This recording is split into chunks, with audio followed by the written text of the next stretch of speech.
We are in the National Museum of Iceland, where we tell the history of the country from the settlement period until modern times. And in the exhibition, we travel through history. We visit every period of our history. We learn about the settlement. We learn about the medieval times, the Reformation, and the battle for independence, and of course all the innovations through the history, all the events that somehow affected the history of Iceland. And in the end, we visit our own times, and we can, in a way, put everything into a context, see how the society here developed through the centuries.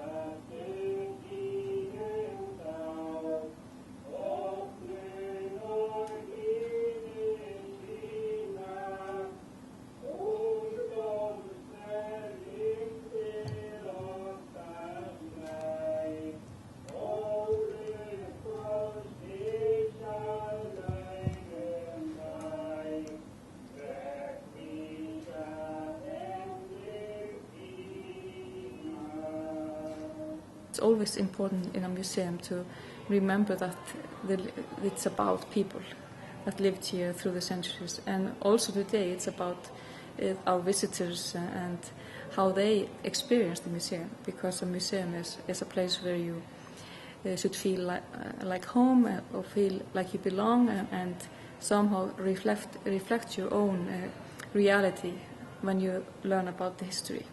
In our exhibition, we use key objects as stepping stones through history. We choose these objects because they reflect and tell the history of each period of our history. This is the artifact I would like to show you. This is a human figure that has been dated to around 1000. It was found in northern Iceland, and it is thought to depict the Norse god Thor, but it could also be Christ. And we can see when we look at the human figure that it's like it's holding a hammer, but it could actually be a crucifix too. So it's always very mystical what this represents, but it is our most known object. And then we continue to another key object. It's a figure of Christ, and it was hanging in a church in northern Iceland. It's a remarkable piece of art from around 1200. It's carved out of birch, and you can even see remains of colors. And it is symbolizing early Christianity in Iceland.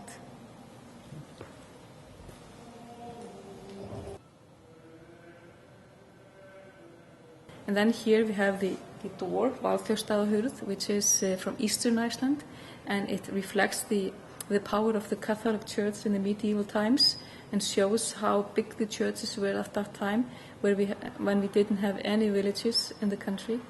And then we continue into Reformation in the 16th century, and there we have the Bible that was translated into Icelandic, and which had, of course, influence on how we could preserve our language. And then we continue upstairs with the centuries after the Reformation, this remarkable drinking horn that was it's actually a very unique Icelandic piece of art.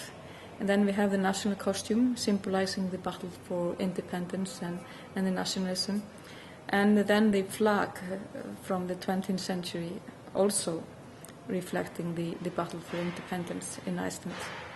Behind every object, behind every event, we have people. So it's always important in a museum to remember that it's about people.